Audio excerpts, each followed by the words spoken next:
जी हां दोस्तों, अमिताभ की चुप्पी पर राहुल का कटीला तंज।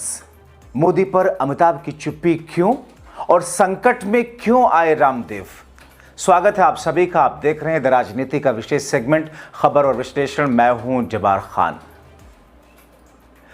दोस्तों, आखिर ऐसा क्यों हुआ कि राहुल गांधी को सांकेतिक तौर पर अमिताभ बच्चन के ऊपर कटाक्ष करना ही पड़ गया।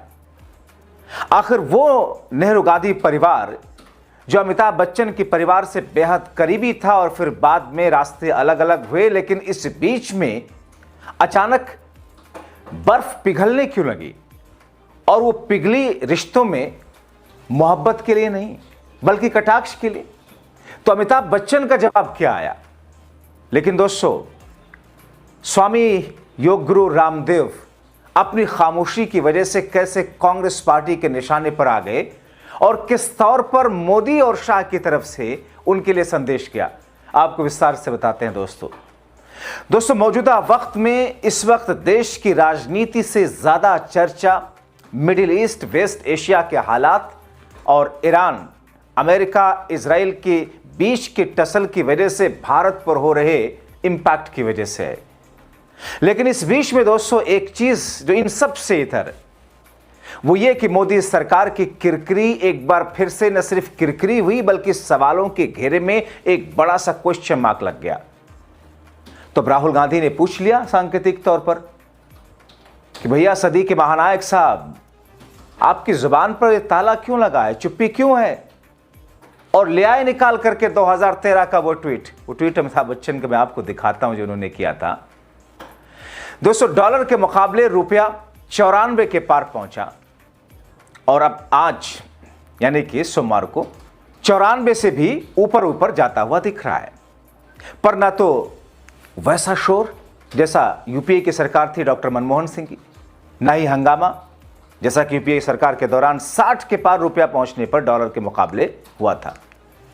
आप खुद तुलना कर सकते हैं। याद कीजिए 2013 का समय, जब कांग्रेस की यूपीए सरकार थी, रुपया 60 के ऊपर चला गया था। तब राजनीति से लेकर, राजनेताओं से लेकर, सेलिब्रिटीज से लेकर, स्पोर्ट्समैन से लेकर, बॉलीवुड के बड़े बड़े कलाकार और मीडिया के बड़े बड़े आइकॉन भयंकर शोर मचाते थे। अखबारों की हेडलाइंस, टीवी डिबेट्स, राजनीतिक हमले, सोशल मीडिया पर की बहस इसे देश की आर्थिक संकट या रुपए की तबाही जैसा बताया जाता था। अखबारों और टीवी में रोजाना बड़े बड़े फोटोज और हेडलाइंस आती थी। रुपया 60 पार, देश की इज्जत पर सवाल, रुपया डॉलर के सामने नया निचला स्तर, अर्थव्यवस्था संकट में, आईसीयू में रुपया, अस्पताल में भर्ती, रुपया रिकॉर्ड लो पर 68.85 तक गिरा, अनिश्चितता का दौर, रुपया 70 की ओर। इस किस्म की हेडलाइंस आपको याद होंगी दोस्तों, मैं याद करा रहा हूं। राजनीतिक भाषणों को हेडलाइन बनाया जाता था, यानी कि उस वक्त विपक्ष में जो बीजेपी थी, कुछ भी कोई भी नेता बोल देता था, बड़ी बड़ी हेडलाइंस बनती थी। तब विपक्ष में आज के प्रधानमंत्री से लेकर यानी कि नरेंद्र मोदी से लेकर के निर्मला सीतारमण जो आज की फाइनेंस मिनिस्टर हैं, और साहब योग गुरु रामदेव से लेकर अमिताभ बच्चन सदी के महानायक तक, ऐसी शख्सियतें तंज ऐसा वैसा नहीं कसती थी। और अमिताभ बच्चन के अलावा कई सारे नेता, अनुपम खेर और न जाने कितनी बड़ी सेलिब्रिटीज, हीरोइंस, ये सब डायरेक्टर्स बोलते थे। आज कई सारे लोग कहते हैं कि साहब, लेकिन तब तो बोलने की आजादी शायद थी इसलिए बोल जाते थे। खैर, आप इसका सोच विचार कीजिए।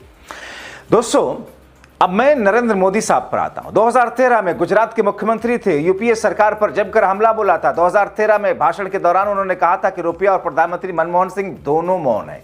रुपये को डेथ बेड पर बताया था और कहा था कि ये टर्मिनल स्टेज है, डॉक्टर की जरूरत है। जब रुपया 60 के ऊपर पहुंचा था, तब एक और बयान में उन्होंने तंज कसा था कि रुपया मनमोहन सिंह की उम्र से होड़ लगा रहा है। एक अन्य बयान में कहा था कि रुपया आईसीयू में है, सरकार की नीतियों और भ्रष्टाचार से यह स्थिति बनी है। रुपया और यूपीए सरकार दोनों की वैल्यू खत्म हो रही है, गिरती जा रही है। ये प्रधानमंत्री नरेंद्र मोदी का बयान था। रुपया और केंद्र सरकार के बीच में होड़ चल रही है कि कौन ज्यादा गिरेगा। ये प्रधानमंत्री नरेंद्र मोदी के शब्द थे, आप जाकर के देख लीजिए। अब मैं उन सारे बयानों को सुनवा करके उस बहस में नहीं जाना चाहता, टाइम ज्यादा लंबा लगेगा, आप खुद सर्च कर सकते हैं। मैं एक एक शब्द जो कहता रहा हूं आप उसको जा करके देख सकते हैं, आपको मिल जाएगा कि सरकार और रुपए के बीच में होड़ चल रही, कौन ज़्यादा गिरेगा।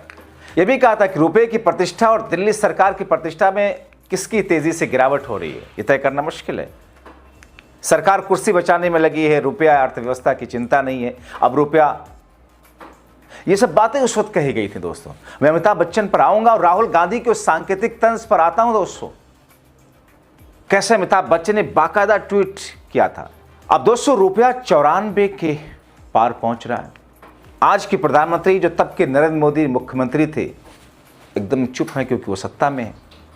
पुराने वीडियोस वायरल हो रहे हैं, खुद प्रधानमंत्री मोदी चुप हैं, अर्थव्यवस्था को मजबूत बता रहे हैं, पुरानी बातें उन्हें याद दिलाई जा रही हैं। लेकिन सरकार कह रही है कि साहब ये वैश्विक वजहों से है, कारण से है, दुनिया में हलचल इसलिए। दोस्तों बड़ा दिलचस्प ये है कि वित्त मंत्री निर्मला सीतारमण जो फिनांस मिनिस्टर हैं, उन्होंने तब क्या कहा था 2013 में, जब रुपया 62 के करीब था, उन्होंने कहा था कि रुपये की गिरावट में भारतीय अर्थव्यवस्था की हालत साफ दिख रही है। आम आदमी पर असर, विदेश में पढ़ने वाले बच्चे कॉलेज छोड़ सकते हैं, निर्यात नहीं बढ़ रहा, आयात महंगा हो रहा, सरकार जवाबदेही से भाग रही है। 16 अक्टूबर 2022 को अमेरिका के वॉशिंगटन डीसी में IMF और वर्ल्ड बैंक की वार्षिक बैठकों के दौरान एक प्रेस कॉन्फ्रेंस में सुर बदल लिए निर्मला सीतारमण ने। रुपये के लगातार कमजोर होने पर पूछे गए सवाल पर उन्होंने कहा था कि साहब रुपया कमजोर नहीं हो रहा, डॉलर मजबूत हो रहा। अब दोस्तों सोचिए आप, ये किस तौर पर, एक कैसा लॉजिक है? वैसे ये लॉजिक होता है, लेकिन आप अपनी सरकार को बचाने के लिए कह रहे थे अमेरिका में कि साहब वो डॉलर बहुत मजबूत हो रहा है, रुपया कमजोर थोड़ी हुआ है। और भारतीय रुपया अन्य उभरते बाजारों की मुद्राओं की तुलना में बेहतर प्रदर्शन कर रहा, तब उन्होंने कहा था। उनका यह बयान उस समय काफी वायरल हुआ था, विपक्ष, सोशल मीडिया यूजरों ने उनकी ट्रोलिंग की थी। बाद में उन्होंने एक अन्य बयान दिया था कि रुपया अपना स्तर खुद पा लेगा, सरकार सतर्क है, अर्थव्यवस्था मजबूत होगी। आप हैरान रह जाएंगे, योग गुरु रामदेव साहब खामोश हैं आज। काले धन पर क्या कुछ नहीं किया था, उनकी जुबान पर ताला लगा हुआ, मगर बाबा रामदेव ने तब क्या कहा था? जैसा कि आप जानते हैं कि तब रामदेव कांग्रेस सरकार के खिलाफ थे। हरिद्वार से लेकर के देश की राजधानी दिल्ली तक मार्च कराया, अपने लोगों को दिल्ली में लाकर के डेरा डाल दिया। काला धनम लाएंगे, सरकार ला नहीं रही है, इनको हटाओ। यूपीए सरकार को राष्ट्र का बोझ तक कह डाला था। 2014 चुनाव से पहले बोला था कि कांग्रेस हारे, बीजेपी जीते तो पेट्रोल 35 रुपये, LPG 200 रुपये में हो जाएगा। ये उनका दावा था कि दोस्तों बीजेपी की सरकार लाइए, कांग्रेस को हरवाइए, पेट्रोल 35 रुपये में मिलेगा आपको और LPG सिलेंडर सिर्फ 200 रुपये में। और रविशंकर द्वारा क्या कहा गया था कि मोदी जी PM बनेंगे तो रुपया 40 पर आ जाएगा डॉलर के मुकाबले। रामदेव ने भी इस लाइन का समर्थन किया था, कांग्रेस पर हमले किए थे, रुपये की गिरावट को कांग्रेस की नाकामी बताया था। अब रुपया 94 पर है, रामदेव साहब भी चुप हैं। पुरानी प्रोमिसेस पर लोग ताने मार रहे हैं, मगर इन सबसे इधर सदी के महानायक बिग बी अमिताभ बच्चन, क्या कहा था उन्होंने कहा था, उनका ट्वीट आज घूम रहा है दोस्तों। अमिताभ बच्चन का एक पुराना 2013 का ट्वीट उस समय बम्पर वायरल हो रहा। इस समय उन्होंने तंज में एक नया शब्द ही बना लिया था, दिमाग पर थोड़ा जोर डाला था, कैसे क्रिएटिव अंदाज में सरकार को घेरा जाए, डॉक्टर मनमोहन सिंह की सरकार को, या फिर अपनी बात रखी जाए कि कल को लोग ये ना कहें कि जब देश की राजनीतिक दशा और दिशा ऐसी थी और डॉलर के मुकाबले रुपया इतना था तो ऐसे बड़े बड़े सेलिब्रिटी खामोश थे। वो आ गए थे फ्रंट पर, एक नया शब्द गढ़ा था उन्होंने। नया शब्द था रूपीड। रूपीड का मतलब कुछ जो लगातार गिरता जाता है उसे रूपीड कहा जाता है। उन्होंने लिखा था कि रूपीड। दोस्तों अमिताभ बच्चन ने चिंता जताई थी तब कि रुपया गिर रहा है, अर्थव्यवस्था प्रभावित हो रही है। दूसरे कई सेलिब्रिटीज ने भी ऐसे ही ट्वीट किए थे। इसके बाद से रुपये की गिरावट पर अमिताभ बच्चन बिल्कुल अब चुप हैं, कोई ट्वीट, कोई बयान नहीं। पुराने ट्वीट वायरल हो रहे, लोग कह रहे हैं तब चिल्लाते थे, अब गायब क्यों हैं? जाहिर तौर पर यह सवाल तो बनता है।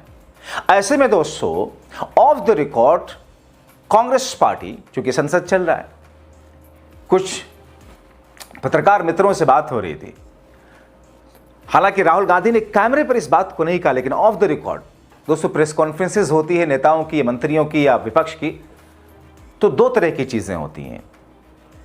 प्रेस कॉन्फ्रेंस हुई, सवाल जवाब हुई, जो कुछ हुआ आधिकारिक तौर पर हुआ, उसमें उन्होंने अपना बयान दिया, उस पर क्रॉस क्वेश्चन किए गए पत्रकारों की तरफ से। प्रेस कॉन्फ्रेंस खत्म होने के बाद में जो भी प्रेस कॉन्फ्रेंस करते हैं उनके साथ में पत्रकार बैठते भी हैं। ताकि चीज़ों की डिटेलिंग में, उसे ऑफ द रिकॉर्ड बातचीत कहा जाता है। उसको पत्रकार छाप नहीं सकते, कह नहीं सकते, उनके हवाले से, सूत्र के हवाले से ज़्यादातर चीज़ें खुले तौर पर चलाते हैं।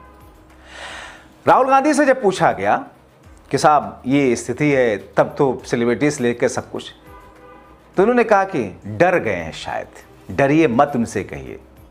तो अमिताभ बच्चन के सवाल पर राहुल गांधी का या दूसरे सब लोगों को लेकर के ऐसा कहना जाहिर तौर पर, सीधे तौर पर एक कटाक्ष है। आप जानते हैं अमिताभ बच्चन और राजीव गांधी, राहुल गांधी के पिता के बीच में कितनी गहरी दोस्ती थी, यहां तक कि अमिताभ बच्चन को लोकसभा का चुनाव भी लड़वाया था राजीव गांधी ने और जीते भी थे, मगर बाद में कुछ ऐसी स्थितियां हुई कि उन्होंने राजनीति छोड़ दी थी। अब दोस्तों, आज की स्थिति में जरा सोचिए, 2003 में जब रुपया 60 पार हुआ तो विरोध में सड़कें गर्म थी, भाषण दिए गए, ट्वीट हुए, देश की इज्जत गई, जैसी बातें कही गई। अब 94 के पार है, वही लोग तो चुप हैं। ये अजीबोगरीब बातें हैं। और कई सारे लोग ये कह रहे हैं कि साहब चुप्पी इसलिए हैं, साधे हुए हैं, क्योंकि वो लोग डरे हुए हैं, बोलेंगे तो एक्शन हो जाएगा इनके खिलाफ। क्योंकि ये यूपीए वाली सरकार नहीं है, डॉक्टर मनमोहन सिंह वाली। ये विरोध झेल नहीं सकती, बर्दाश्त नहीं कर सकती, इसको सब अच्छा अच्छा चाहिए। उसके बदले भले आप मनचाहे रकम लीजिए, कुछ भी लीजिए, नेगेटिव नहीं चाहिए। मिनिस्ट्री मीडिया आपके सामने। अब ऐसे में दोस्तों आप क्या कहेंगे? अपनी राय जरूर लिखें।